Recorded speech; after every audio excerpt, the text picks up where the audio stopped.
Hello, j'espère que tu te portes bien. Est-ce que l'Allemagne est en train d'écarter les pays de l'Afrique centrale et les pays de l'Afrique de l'Ouest dans la demande de visa pour travailleurs qualifiés en Allemagne? C'est l'avenir qui nous dira. Écoute attentivement la vidéo que je vais mettre. Elle est en anglais, mais si tu essaies de tirer un peu tes oreilles ou d'aller sur ton paramètre, chercher la traduction, on va te traduire cela en français et tu vas écouter. Et je vais aussi faire un résumé après. C'est là. Allez, reste scotché jusqu'à la fin.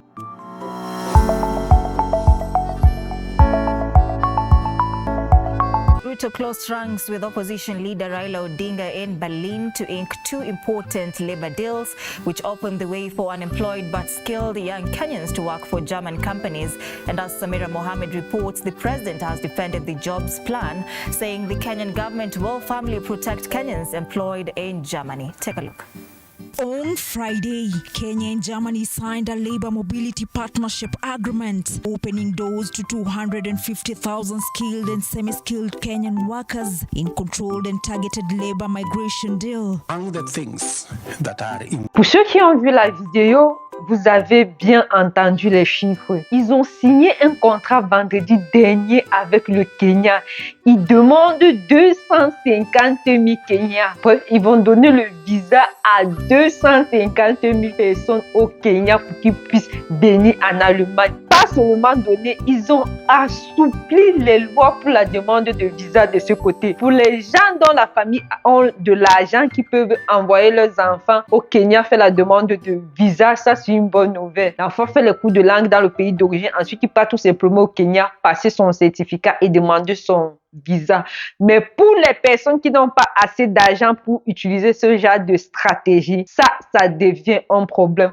Parce que, j'ai bien dit, parce qu'ils risquent de bloquer un peu la porte pour certains pays. Vous savez déjà qu'en Afrique centrale, ce n'est pas facile avec la demande de visa.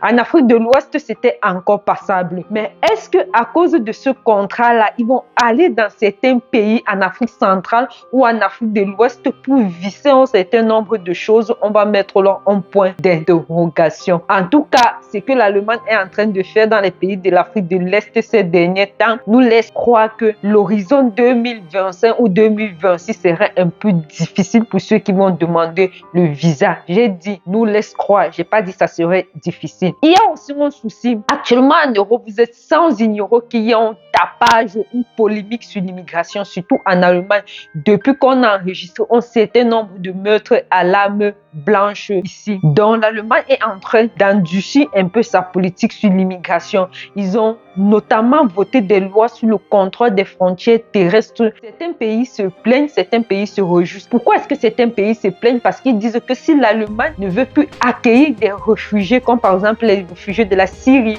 les réfugiés de l'Ukraine, avec les accords qu'ils ont signés avec ces pays-là, si la population de ces pays-là ont des problèmes, c'est normal qu'ils puissent immigrer vers l'Allemagne. S'ils sont déjà en train de mettre ces barrières, ça veut dire que cette population va se rediriger vers d'autres pays qui ont signé ce même contrat avec eux. Ce qui fait en sorte que certains pays vont se retrouver inondés d'immigrants. Ils sont déjà en train d'attaquer l'Allemagne sur cette partie-là. Donc, il faut déjà essayer de, je sais pas comment on dit, il faut déjà essayer de penser sur les différentes stratégies, sur comment faire pour toi qui es en train de faire les cours de langue ou sur toi qui veux faire les cours de langue pour évoluer rapidement dans tes choses. Parce que 2026 en Allemagne risque d'être une année un peu, difficile en ce qui concerne les demandes de visa. On a aussi les élections législatives de 2025. Les élections législatives de 2025 seront trop importantes pour l'Allemagne, trop importantes pour ceux qui veulent immigrer depuis leur pays pour l'Allemagne. Pourquoi? À l'Assemblée nationale, c'est là-bas que les lois sont votées. Donc, si au niveau de l'Assemblée nationale, le Parti démocratique, le CDU, ne réussit pas à avoir plus de place comme ils ont l'habitude d'avoir, les lois risquent de changer parce qu'ils seront obligés de voter un certain nombre de lois, de voter à nouveau un certain nombre de lois dont d'autres partis ne seront pas d'accord. Et vous êtes sans ignorer que c'est le CDU. Bien sûr, il y a certaines partis qui acceptent des immigrants, ils font comme ci, comme ça. Il y a carrément des partis politiques qui refusent carrément des immigrants ou qui essaient de contrôler de la plus stricte façon ceux qui vont entrer dans leur pays. d'origine. Donc, après les élections législatives en 2025, même si les nouvelles lois sont mises sur place, vous êtes sans ignorer qu'il y a une période où on vote la loi, il y a une période où la loi entre en vigueur. Donc, même s'ils revotent les lois en 2025, genre fin 2025, les lois vont entrer en vigueur seulement en début 2026. C'est pour cela que ceux qui sont présents sur les réseaux sociaux ne cessent d'alerter ceux qui sont en train de vouloir émigrer en Allemagne de faire le plus rapidement possible pour être en Allemagne en 2025. De ne pas faire en sorte que 2026 les trouve dans leur pays d'origine parce qu'on ne sait vraiment pas ce qui va se passer cette année-là. Pour toi qui regarde ces vidéos et qui est peut-être informaticien, au Kenya, ils ont tellement adouci la loi pour que les informaticiens puissent obtenir le visa pour venir en Allemagne.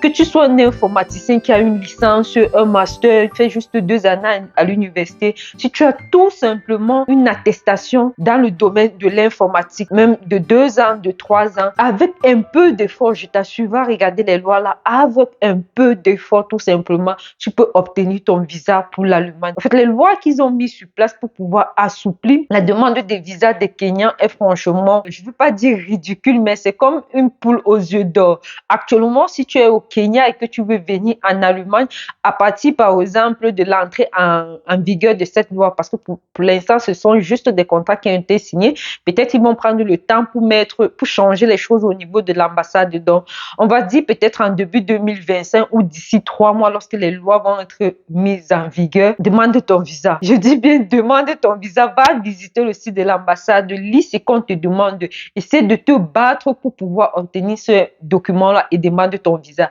Parce que bien sûr, c'est quelque chose qu'ils ont signé cette année, mais comme je dis, les élections de 2025 risquent de changer la donne ici en Allemagne, étant donné que les partis qui sont contre les immigrants, pas seulement l'AfD, certaines parties qui sont contre l'immigration non contrôlée sont en train de prendre du terrain ici en Allemagne. Si tu as aimé la vidéo, n'hésite pas de le partager. N'hésite surtout pas de mettre un petit pouce like à la vidéo pour que YouTube puisse recommander la vidéo à certaines personnes. Allez, rendez-vous à la prochaine vidéo.